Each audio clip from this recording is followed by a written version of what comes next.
Eli Helsingin Grand Casinolla Pokerin SM:ien pääturnaus ensimmäisellä tauolla. Mä oon Vara Miikka, BetApot tänään live-raportin varressa. Huomenna tulee Miikka myös mukaan tähän.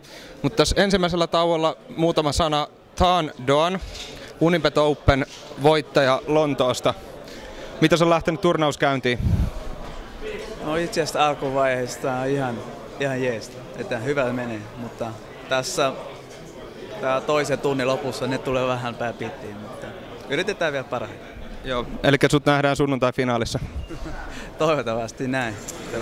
Mä oon kuullut ton Lontoossa ton jutun ja myöskin maanantain ranking-turnauksessa, kun tehtiin susta haastattelua, niin sanoit myös, että toivottavasti näin ja voitit silloinkin, että melkein voitais pokaali jakaa jo nyt.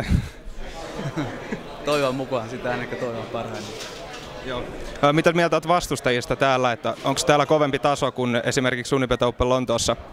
Kyllä tänä turnausta aika niin vähän pelaajia siellä nähdä, että kaikki on melkein tuttu pelejä. Ja aika hyvä, kova taso sitten nyt on. Kova taso. Joo, kyllä. Joo, ei mitään, jatketaan ja toivotetaan onnea pääturnauksessa. Joo, kiitoksia.